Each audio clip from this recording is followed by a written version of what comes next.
sunat itu tuh sebenarnya dari sudut pandang sisi medis, Mhm. itu suatu kewajiban atau hanya indikasi tertentu saja, Dok? Apakah sunat dikatakan wajib atau tidak? Sebetulnya itu tidak suatu kewajiban. Halo sahabat di Batam, welcome back, mic on, mind open.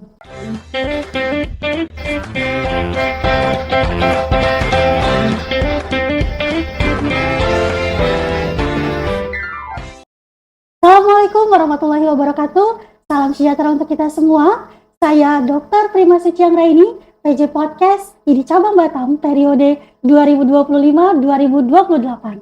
Libur sekolah sudah tiba. Untuk siswa SD identik dengan pelaksanaan sunat atau sirkumsisi. Episode kali ini kita akan membahas topik yang dianggap biasa tapi ternyata sangat penting dari sisi medis dan juga masih banyak tanda tanya. Tema kita hari ini, sunat, tradisi, kewajiban, atau investasi kesehatan pria.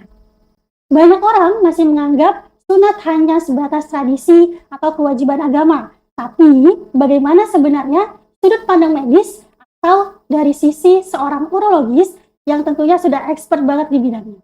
Untuk itu, bersama saya sudah hadir suara Dr. Batam yang tentunya sudah expert. Saat ini beliau bertugas di Rumah Sakit Awal Botania Batam dan beliau menamatkan program spesialis urologi di Universitas Brawijaya.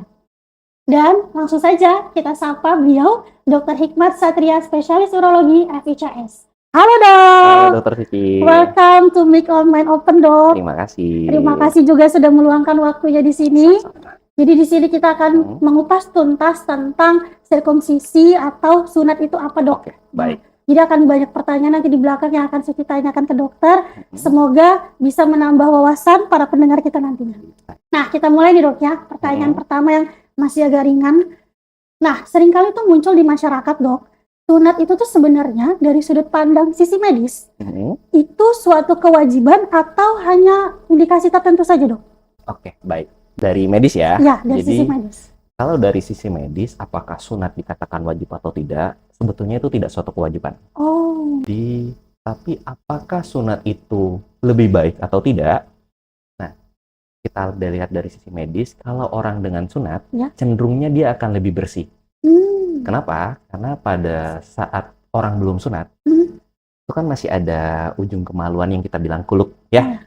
Nah, pada kasus tertentu seperti fimosis atau bagian ujung kemaluan yang mengecil, kadang pada saat orang buang air kecil itu nggak langsung keluar, tapi ternyata dia lebih cenderung mengendap dulu di ujung kemaluan itu atau di perkutum itu, baru dia keluar, sehingga nanti kadang ada seperti balon pada saat tersebut buang air kecil.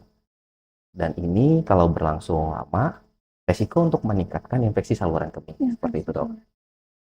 Oke, berarti memang sesuai indikasi ya Dok. Nah, terus pertanyaan selanjutnya, jika seorang lelaki tidak disunat atau misalnya dia tidak dilakukan segera, apakah akan memberikan dampak Dok? Atau memiliki resiko untuk kedepannya? Kalau ditanya apakah memberikan dampak bila kita tidak melakukan sunat, jadi gini, sunat sendiri kan lebih identik dengan hygiene.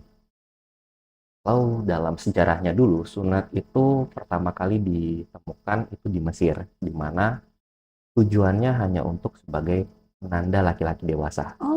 Jadi itu sebagai suatu ritual kedewasaan yang lama-kelamaan ternyata setelah dikaji secara medis ya, itu memiliki efek yang bagus buat kesehatan itu tadi.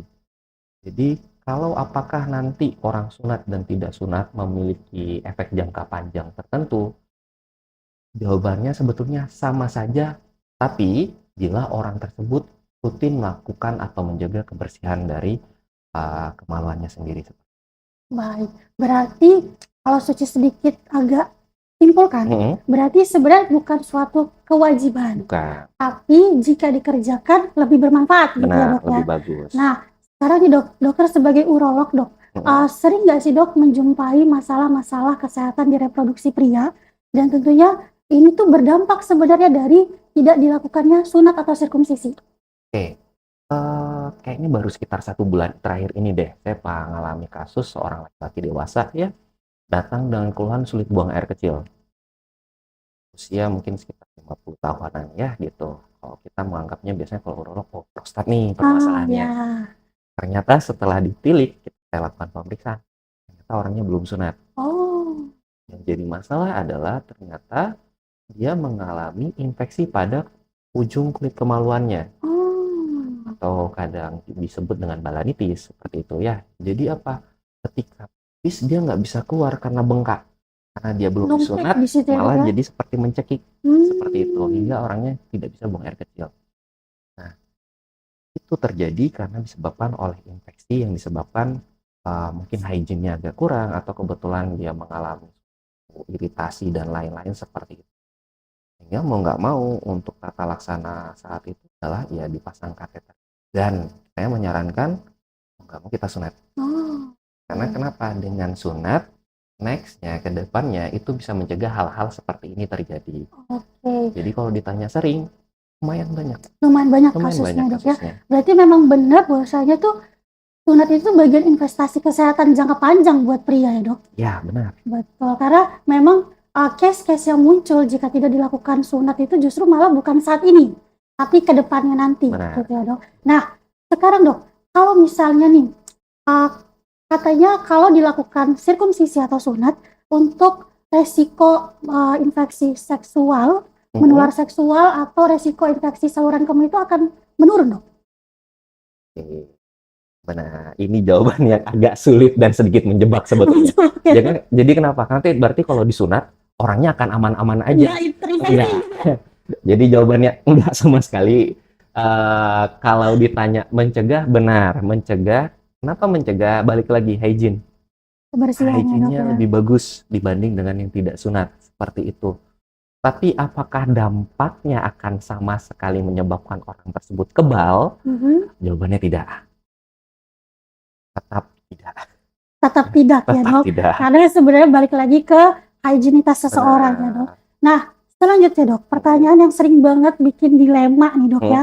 Orang tua, sebenarnya usia yang ideal untuk dilakukan sirkumsisi itu kapan, Dok? Apakah saat dia masih bayi? Karena banyak banget sekarang, Dok, orang tua tuh kayak anaknya umur berapa bulan udah disunat. Katanya lebih cepat, lebih bagus. Atau justru saat dia usia sudah sekolah, prasekolah kah, atau justru malah saat sudah dewasa, Dok? Nah, terus kriteria atau indikasi medis apa saja yang perlu diperhatikan orang tua supaya tindakan sirkumsisi ini memang aman dilakukan? Baik. Jadi untuk saat ini kan memang terjadi pergeseran ya. Kalau dulu itu adalah pada saat anak tersebut ibaratnya sudah mau mendekati balik baru kita sunat. Sebetulnya alasannya karena apa? Kematangan emosional. Jadi sering kita lihat bahwa anak mau sunat tapi menjerit-jerit. Banget. Ya kan? Belum kita lakukan pembiusan udah wah nangisnya heboh gitu ya. Nah, ada juga yang tidak. Nah, kan ada juga yang anteng-anteng aja seperti itu. Jadi kalau ditanya kapan yang usia baik ketika disunat, pertama tergantung cara pembiusan. Kedua adalah mental si anak. Ketika kita mau membius secara lokal, kemudian mental anak sudah siap, memang dia benar-benar ingin sunat, maka itu adalah waktu terbaik. Tapi kalau ditanya secara psikologis anak, yang paling baik sebetulnya adalah sebelum usia 2 tahun. Kenapa? Karena pada anak usia kurang dari 2 tahun, memori untuk nyeri itu belum terbentuk. Oh iya, jadi belum ngerti ya. Oh ini sakit, jadi disuntik, dia belum paham ya, Dok, ya.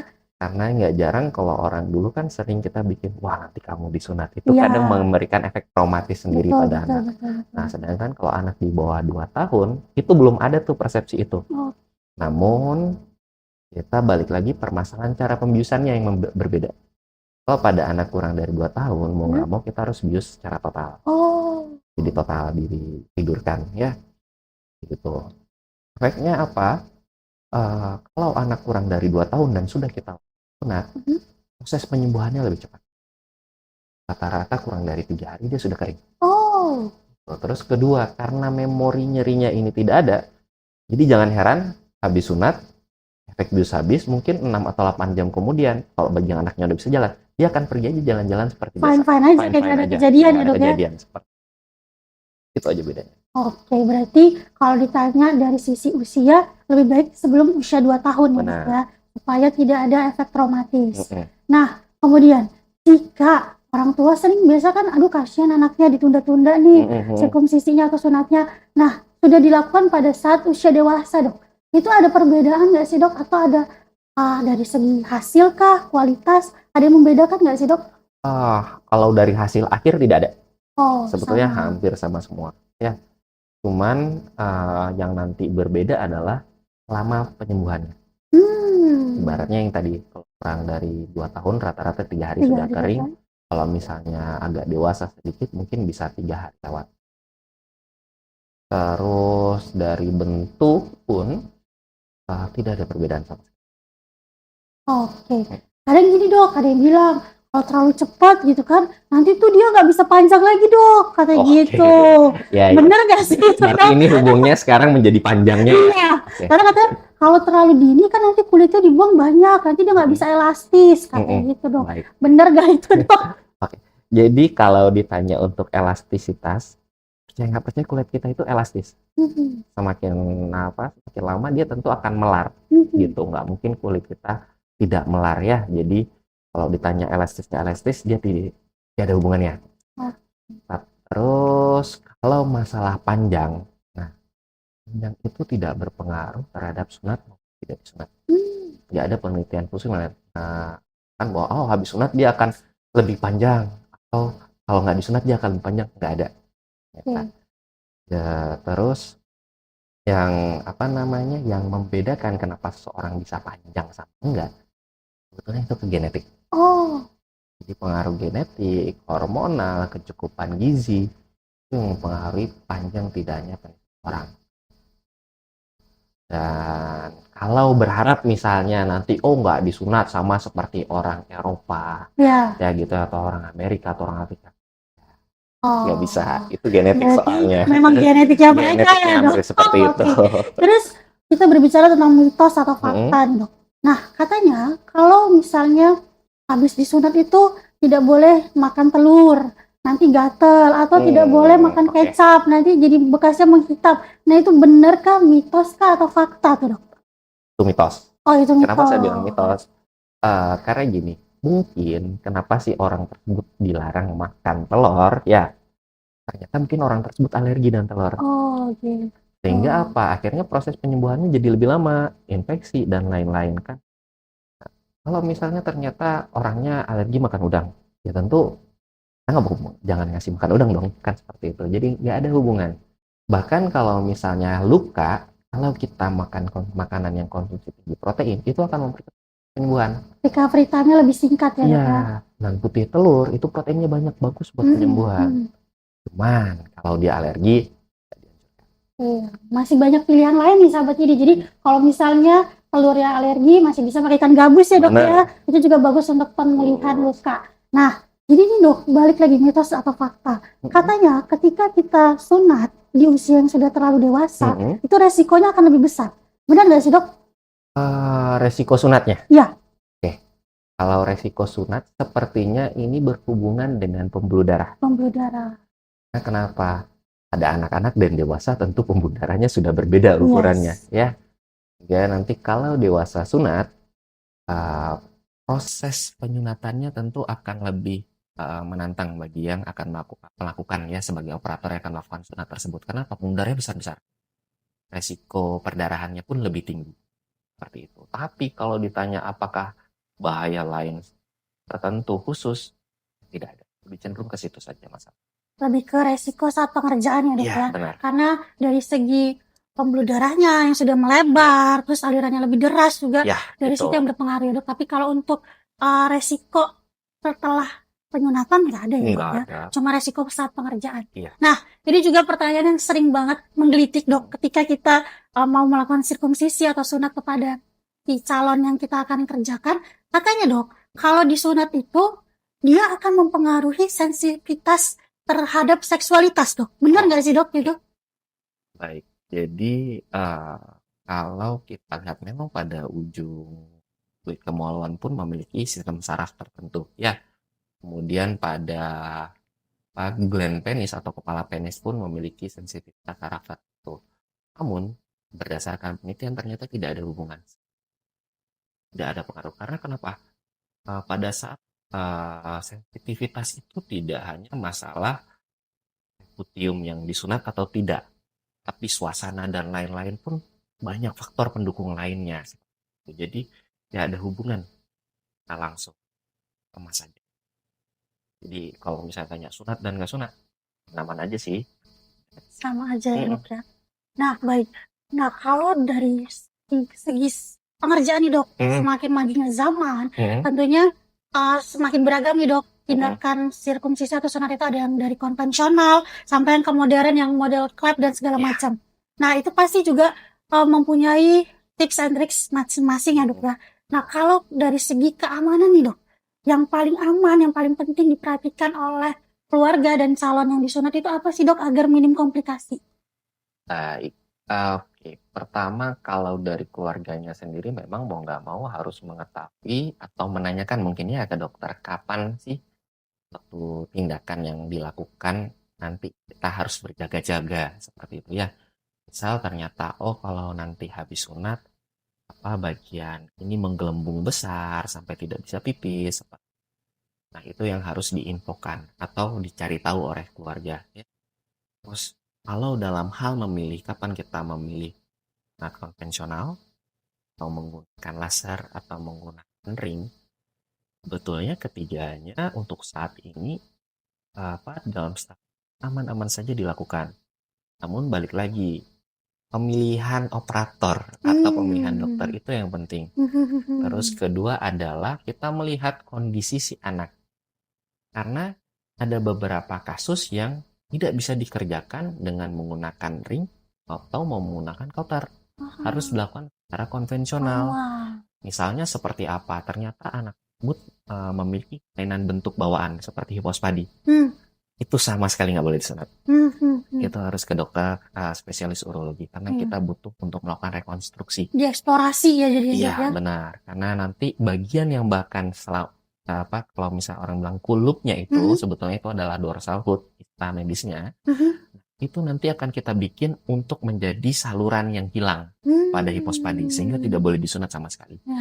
Terus yang kedua adalah pasien-pasien dengan burit penis.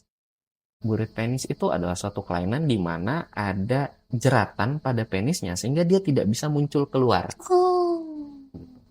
Dan kalau itu disunat, risikonya apa? Hilang. Habis kulitnya nggak ada. Kulitnya gitu. nggak ada. Nggak ada, jadi bahaya itu. Iya. Penis ataupun satu lagi ada web penis juga. Jadi itu yang perlu diperhatikan. Bukan hanya pada keluarga, tapi termasuk operator yang akan mengerjakan. Benar-benar harus kita identifikasi dulu. Yang agak menantang nanti adalah pada kasus dengan orang yang mungkin kita bilang gemoy anaknya. Oh ya, itu susah banget ya dok. Benar. Harus ditekan bagian penisnya baru dia Dan nanti pas waktu sunat, kadang efeknya apa? Seolah-olah kayak nggak disunat, kulitnya balik masuk ke dalam. Nah, itu yang benar-benar untuk sebagai dokter ataupun orang tua harus hati-hati. Nanti jangan heran kalau orang tua disunat, kulitnya masuk ya. Ternyata memang anaknya yang terlalu gemuk. Atau anak yang bagian pubis lemaknya itu terlalu tebal. Jadinya seperti tenggelam. Gitu. Kalau misalnya dipaksakan untuk dihabiskan, resikonya apa? Kulitnya nggak ada lagi. Dan itu nggak mungkin juga. Jadi kalau memang ragu, sebaiknya memang ya sudah, jangan, kalau operator ragu nih, udah mending tunda dulu deh gitu, minta anaknya dikurusin dulu atau seperti apa.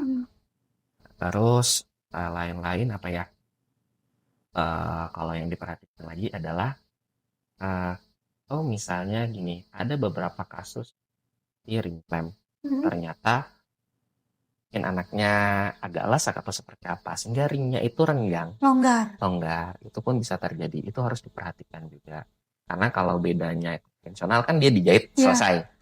Termasuk kalau kauter atau menggunakan laser juga kan sama, tapi kalau ring clamp kan kita tinggalkan tuh, dibiarin sampai lepas sendiri ya. Itu benar-benar orang tua harus perhatikan lebih di ring clamp. Tapi kalau untuk yang lain, orang tua harus lebih perhatikan adalah perdarahan. Itu aja. Oke, baik. Jadi gini dok, selama dokter praktek nih dok ya, ini komplikasi apa nih dok yang paling sering muncul setelah dilakukan penyunatan atau sirkumsisi dok? Dan apa nih yang harus kita lakukan ketika hal itu terjadi nih dok? Sebagai orang awam, sebagai masyarakat atau orang tua nih perlu tahu nih, oh ini nih udah komplikasi nih, ini harus diginiin nih gitu. Itu apa dok? Yang pertama adalah perdarahan. Jadi ternyata ada perdarahan dalam yang aktif, di mana makin gede nih, makin bengkak. Nah, jadi tandanya nanti agak warna kehitaman dan membengkak seperti balon pada area penis yang disunat. Nah, itu berarti ada perdarahan dan disarankan untuk kontrol. Gitu ya. Terus yang lain adalah kalau misalnya ring clamp, ringnya terlepas. Gitu juga ya. Terus lain-lain adalah kalau misalnya nggak jarang nih ada pasien habis disunat, terus mungkin anaknya terlalu aktif, akhirnya pajahitannya terlepas. Itu pun bisa, dan itu mau nggak mau harus kontrol karena harus baikin sih. Berarti memang itulah tanda-tanda ya dok, kalau misalnya setelah sunat, apa yang harus diperhatikan sama orang tua atau keluarga ya dok. Nah, sekarang kita membahas jangka panjang nih dok. Kalau kita bahas jangka panjang, sebenarnya sunat ini masuk ke investasi jangka panjang nggak sih dok buat seorang pria? Lo ditanya investasi, jawabannya investasi. Kenapa? Menjaga kebersihan itu berarti kan kita juga menjaga pasangan kita. Kan menjaga kebersihan diri di situ dengan kita melakukan sunat itu akan menyebabkan atau menjaga si kemaluan itu terhindar dari resiko untuk infeksi yang nanti akan kita tularkan ke pasangan. Kemudian kedua adalah memang ada penelitian yang mengatakan bahwa bisa mengurangi resiko terjadinya infeksi dari penyakit-penyakit menular seksual. Itu juga bisa disebabkan karena kalau tidak dilakukan sunat, kebanyakan orang lupa untuk melakukan penarikan dulu dari preputiumnya agar bisa membersihkan secara keseluruhan dari penis. Jadi kalau ditanya investasi, jawabannya investasi. Investasi banget ya dok ya, baik untuk diri pribadi dan juga pasangannya nanti ya dok ya. Nah, last question dok. Jadi apa nih dok saran dokter atau pesan dokter untuk orang tua yang masih ragu untuk menghitan anaknya dan juga untuk pria yang sudah dewasa yang masih takut untuk melakukan sunat dok? Untuk saat ini kan model sunat itu sudah berbagai macam ya, mulai dari konvensional atau sirkumsisi biasa, kedua ada laser, bahkan ada ring clamp. Jadi kalau bagi orang tua yang perlu diperhatikan adalah kalau ingin melakukan sunat, perhatikan mental anaknya terlebih dahulu. Karena kalau sudah dilakukan biusan dan pengguntingan, tidak mungkin tiba-tiba kita stop di tengah jalan. Ya, benar-benar mental anaknya harus disiapkan dan kita bisa membaca dari mental anak tersebut. Kalau memang ternyata tidak siap, mungkin bisa dipertimbangkan dengan cara pembiusan total atau penggunaan ring clamp. Ring clamp termasuk yang kita bilang ya relatif lebih anak mungkin lebih tenang karena tidak berhubungan dengan darah dan lain-lain. Lebih nyaman ya lebih dok nyaman ya. Terus kenali teknik yang akan dilakukan pada penyunatan. Karena dengan kita tahu dan kita jelaskan ke anak, mungkin itu akan memberikan rasa ketenangan terhadap anak. Ya. Untuk yang dewasa, mungkin yang bisa saya sampaikan adalah dengan kita melakukan itu dapat mencegah infeksi. Kemudian bisa mencegah hal-hal yang tidak diinginkan ke depannya. Karena penyakit bila tidak dilakukan sunat, itu termasuk yang banyak juga. Kasusnya ada, bukan tidak ada. Kalau meskipun ragu untuk dewasa, balik lagi. Sekarang sudah banyak pilihannya. Bagaimana cara penyunatannya. Terusnya itu lebih nyaman. Dan kalau masih ragu, silakan konsul ke dokter. Nah, tadi nih dokter kan bahas sedikit tentang bius total dan juga tentang tindakan klaim. Nah, sebagai orang tua pasti akan berpikir kayak biaya nih dok. Nah, boleh di-spill tipis-tipis ya sih dok, sekitar berapa harganya, jadi orang tua pun juga lebih siap nih untuk dari segi dana dok. Ya, itu agak sulit. Kenapa? Karena balik lagi, Kalau misalnya klaim-klaim mungkin standar ya, karena yang menjadi mahal itu adalah alat klaimnya. Seperti itu. Siringnya itu ya, Dok, Iya, ya. benar. Tapi kalau pembiusan, tentu memang perhitungannya agak lebih tinggi dibanding dengan lokal ya. Memang sarannya jutaan. Karena apa? Nanti obat bius pun tidaklah murah. Terus kedua, pengerjaan memang dikerjakan di kamar operasi.